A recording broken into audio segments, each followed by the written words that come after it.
Volodymyr Putin যে বক্তব্যটি দিয়েছেন, তিনি যুদ্ধবিরতির পক্ষের কথাই বলছেন, কিন্তু বেশ কিছু শর্ত জুড়ে দিয়েছেন। আহ, আদৌ কি আসলে যুদ্ধবিরতি স্থাপন করা সম্ভব হবে? সিজফায়ারের বিষয়ে পুতিনের কোনো দ্বিমত নেই, যেটা তিনি স্পষ্ট করে বলেছেন। তবে হ্যাঁ, রিয়ালিটি অফ দি গ্রাউন্ড বিবেচনা করে এখানে ব্যাক এন্ড ফোর্থ অনেকগুলো শর্ত নিয়ে রাশিয়ার সাথে আলোচনা করার যথেষ্ট দরকার আছে। এবং রাশিয়া আবার ইউক্রেনের বড় বড় 3টা প্রদেশ আগেই দখল করে রেখেছে। এগুলো হচ্ছে সামনে যেহেতু একটা সিজফায়ার এবং আমেরিকার নেতৃত্বে ওখানে একটা সিজফায়ার সম্ভব, একটা পার্মানেন্ট এগ্রিমেন্টও সম্ভব। রাশিয়ার শর্ত হচ্ছে আমাকে লং টার্ম সিকিউরিটি একটা গ্যারান্টি দিতে হবে। ইউক্রেনের যুদ্ধক্ষেত্রে যে কৌশলগত অবস্থানটা তাদের অনেকটা দুর্বল হয়ে পড়েছে, কেননা ইন্টেলিজেন্স সাপোর্টটাও পর্যন্ত কিছুদিনের জন্য বন্ধ ছিল, যদিও নামমাত্র এখন দেয়া হচ্ছে। এটা শুধু পুরোটাই ইসরায়েলের তার শান্তি প্রস্তাব, আর এখন যেটা হচ্ছে এটা পুরোটাই কিন্তু রাশিয়ার টার্মের শান্তি প্রস্তাব।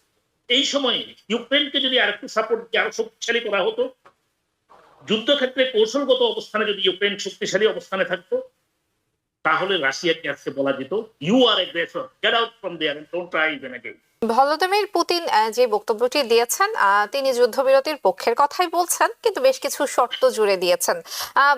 আদৌ কি আসলে যুদ্ধবিরতি স্থাপন করা সম্ভব হবে, নাকি এই শর্তের মার প্যাচে এখানে আপনি কোন রকম কোনো শঙ্কা দেখতে পাচ্ছেন? ধন্যবাদ উপলা। প্রথমত হচ্ছে যুদ্ধবিরতি আসলে ফাইনালি কি শর্তের উপর এগুলো ফাইনালি এগ্রি হবে, এটা তো সময়ের ব্যাপার, সময় বলে দিবে। আমরা এখনই আসলে যুদ্ধবিরতি নিয়ে যে আলোচনাগুলো এবং যে ড্রাফট গুলো করা হয়েছে এগুলো প্রাইমারি। কারণ হচ্ছে আপনারা জানেন যে সৌদি আরবে বসে বিভিন্ন নেশনস গুলো আমেরিকার নেতৃত্বে যে ড্রাফটটা করেছে, সেই ড্রাফটটা হচ্ছে যেটা পুতিনের ভাষ্যমতে সেটা হচ্ছে মূলত ইউক্রেনের সাইডটাকে দেখে সেই ড্রাফটটা করা হয়েছে। ওকে, সিজফায়ারের বিষয়ে পুতিনের কোনো দ্বিমত নেই, যেটা তিনি স্পষ্ট করে বলেছেন। তবে হ্যাঁ, রিয়ালিটি অফ দি গ্রাউন্ড বিবেচনা করে এখানে ব্যাক এন্ড ফোর্থ অনেকগুলো শর্ত নিয়ে রাশিয়ার সাথে আলোচনা করার যথেষ্ট দরকার আছে। এই জন্য আমেরিকান এনভয় গেছে ওখানে, হাই অফিসিয়াল এনভয়রা এখন রাশিয়াতে এই মুহূর্তে আছেন, তারা কথা বলছেন। দেখেন, যে 2000 মাইল জুড়ে এই যুদ্ধ চলছে, এই যুদ্ধ আসলে সিজ ফায়ার পার্মানেন্টলি সেখানে সম্ভব কিনা এটা কিন্তু বলা আসলেই খুব ডিফিকাল্ট। কারণ যেমন ধরেন আপনি বার্লিন ওয়াল যখন তুলে গেছে, তখন কিন্তু দুই পাশের মানুষের মধ্যে একটা ভালোবাসা, কম্পেশন এবং কৃষ্টি কালচারের সবকিছু একটা মিল ছিল। এখন রাশিয়ানদের সাথে কিন্তু ইউরোপিয়ানদের একটা বিশাল ডিফারেন্স আছে, মানে ইকোনমিক ডিফারেন্স আছে, তাদের মধ্যে সামরিক প্রতিপক্ষতার ডিফারেন্স আছে, কালচারাল ডিফারেন্স আছে। এই ডিফারেন্স থেকে পশ্চিমাদের সাথে এই দ্বিতীয় বিশ্বযুদ্ধের পরে এই ডিফারেন্স কিন্তু বাড়তে বাড়তে অনেক বড় আকার ধারণ করেছে। একসময় সোভিয়েত ইউনিয়ন ভেঙে গেছে।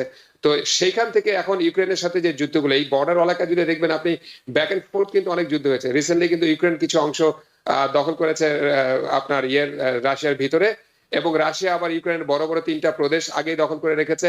এগুলো হচ্ছে সামনে যেহেতু একটা সিজফায়ার তৈরি করে একটা এগ্রিমেন্টে যাওয়া যাবে, সেটার জন্য ওয়েজ, গ্র্যাভিটি এবং ওয়েজ এবং কে কতটুকু বার্গেন ফোর্স তৈরি করতে পারে, সেই জন্যই কিন্তু এই ব্যাক এন্ড ফোর্থ গুলো একে অপরকে মানে মানে জায়গা দখল করে তারা তৈরি করছে। এবং যুদ্ধ কিন্তু এখনো চলছে, ওখানে হত্যা যে হচ্ছে না তা কিন্তু না। যেমন ধরেন আমাদের গাজা সিজফায়ার হয়েছে, কিন্তু পরবর্তী দেখা যাচ্ছে যে অনেক শর্ত ভিতরে থাকে, ইন ডিটেলস থাকে, সেগুলো অসংখ্য শত শত বিষয় থাকে। এগুলো বিষয়ে একমত না হতে পারলে কিন্তু এটা অনেক লং রান আপনার চলতে থাকে।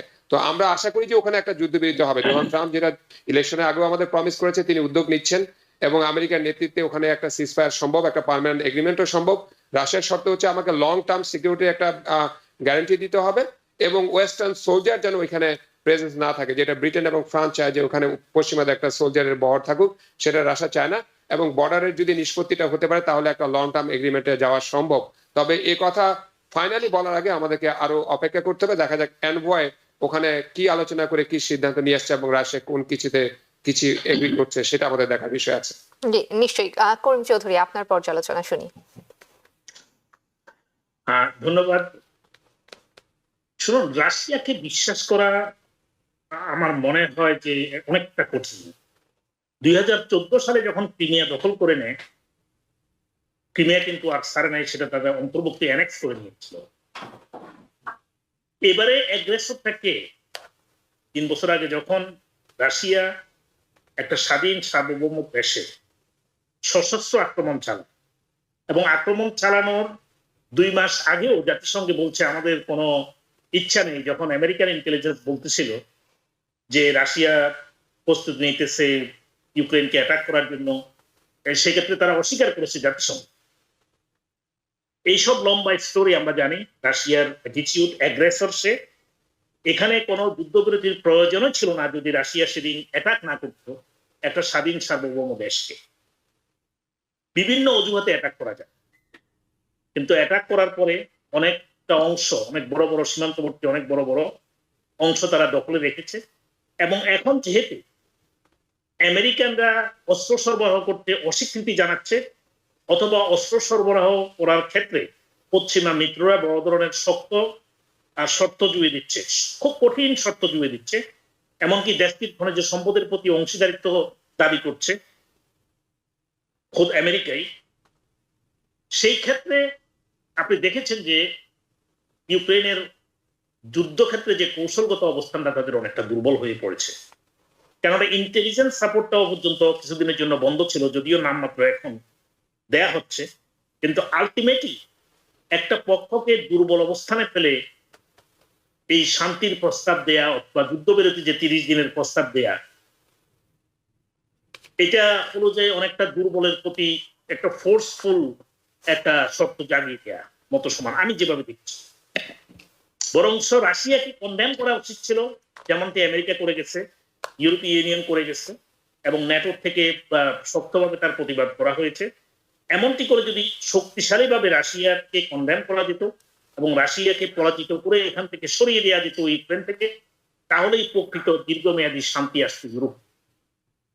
Ukraine is not the last one, there are many other border country around Russia, and all those countries will be under threat if Putin gets away with something, even part of land from Ukraine. অতএব এই শান্তি প্রস্তাবের প্রতি এখন যে যুদ্ধবিরতির কথা, যে নির্বাচনে আমি ভাই বলে গেলেন যে নির্বাচনে যে ওয়াদা দিয়েছিলেন সে শান্তির জন্য উনি প্রথম দিন থেকে কাজ করবেন, অনেক ধন্যবাদ। কিন্তু শান্তি তো আমরা দেখেছি, শান্তির প্রস্তাব হয়েছে মধ্যপ্রাচ্যে গাজাতে, শান্তির প্রস্তাব হয়েছে সেখানে প্যালেস্টাইনে, কিরকম শান্তির প্রস্তাব সেটা আমরা দেখছি।